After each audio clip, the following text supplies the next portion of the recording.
All right, folks, major breaking news. Earlier today, Bill Pulte, head of the Federal Housing and Finance Agency, made allegations on social media regarding Fed Governor Lisa Cook that she submitted what he is calling fraudulent information on a pair of mortgage applications. Now, these allegations were followed up by a post from President Trump on Truth Social saying that Cook must resign now. I'm going to bring in my Fed Power Panel, Gabriela Santos, Danielle DiMartino Booth, and Rebecca Walzer. And Danielle, I immediately thought of you because you've been saying that Trump is in a bind if Jay Powell wants to stay. There's only one spot left. Mm-hmm. There might be two spots now. I mean, really, this is serious stuff. Just your initial thoughts. It is. And actually, Charles, to that exact point, if Cook ends up resigning, then you could actually see Powell incentivized to an even greater extent to stay through January of 2028 because of this, to prevent a quote-unquote stacking of the Fed.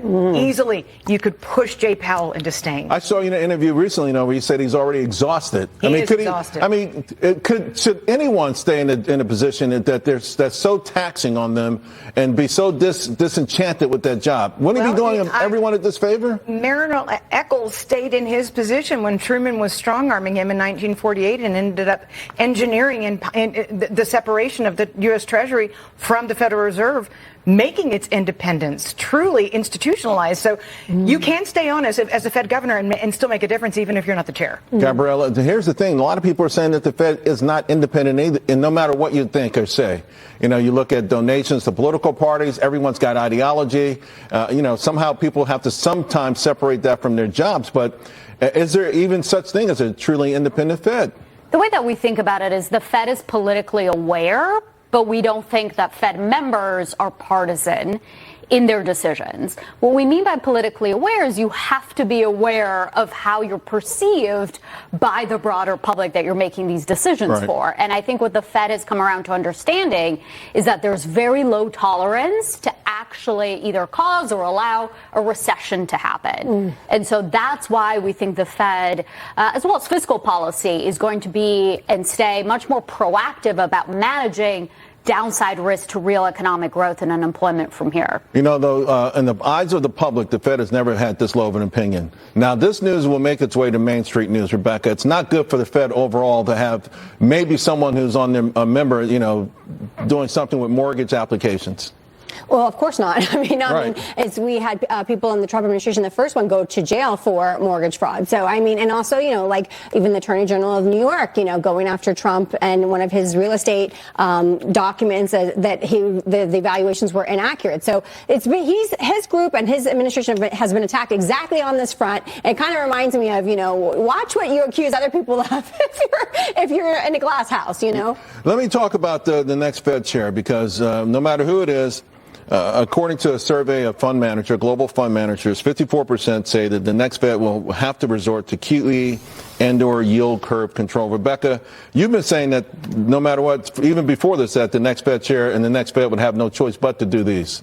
I hope it lasts that long. We've got massive problems even this year, 2025. We have a maturity wall. $9.2 trillion has to get refinanced. That's because Yellen obviously financed a lot of the deficits on the short end of the curve. And now we've got, it has to get refinanced. It's getting refinanced. I don't care if they cut or not cut or how much they cut. They're still getting refinanced at a higher rate than they were initially at, written at. And you've got interest almost 3xing since 2020. It's almost our second largest expense of our federal budget. This is not sustainable, Charles. We are running into a problem with our debt. Danielle?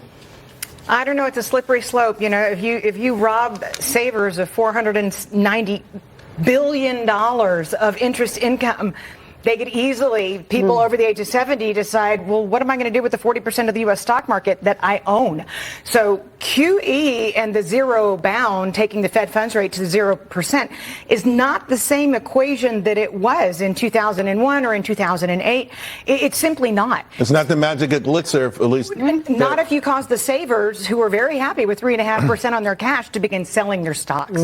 Gabriela? It does seem like this conversation is going to continue, though, because even when the Fed starts cutting rates again, even if they end up cutting a cumulative 125 basis points, we really don't think that affects the curve besides just your 1 year and below cash-like rates. So it's really a steeper curve, and as a result, it doesn't really change anything if you're looking out at financing the intermediate to long end of the curve. Today, Fed Governor Waller, who's considered right now, at least by the betting market, to be a slight favorite to be the next Fed chair, talking about crypto.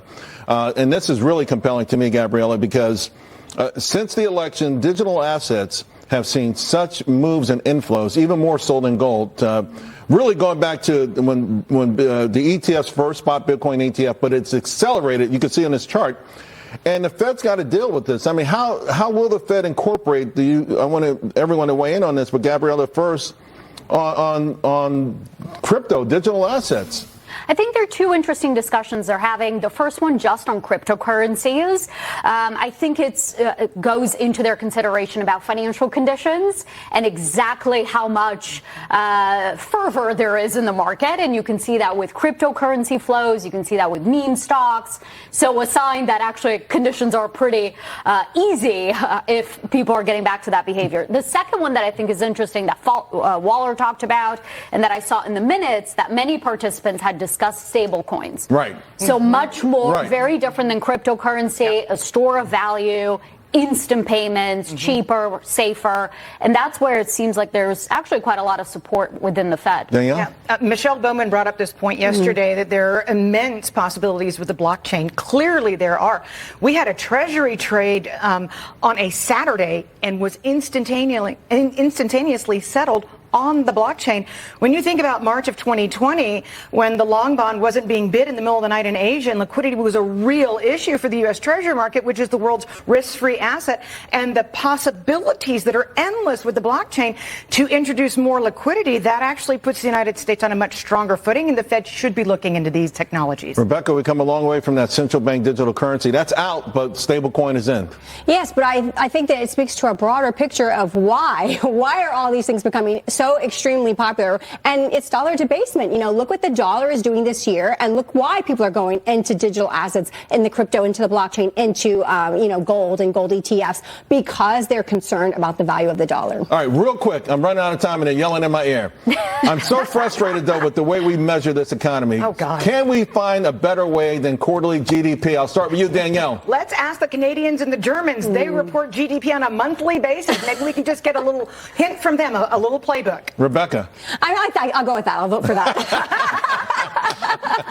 I would say economic indicators, imperfect but essential. And really, we look at a mosaic of indicators. You can't just look at one thing. There's no magic crystal ball. We put them all together. Well, can we do it on a monthly basis? Should we do it on a monthly basis? We have other monthly indicators. We have daily indicators. We have five frequency stuff. Why are we dealing with this thing? And what really messes me up with the import stuff, I think the way we do import-exports is an imperfect, it does not reflect the true strength of the economy. Anyway, we got to leave it there. Power panel. Gabriella, Danielle, Rebecca, thank you all very, very much. Appreciate it.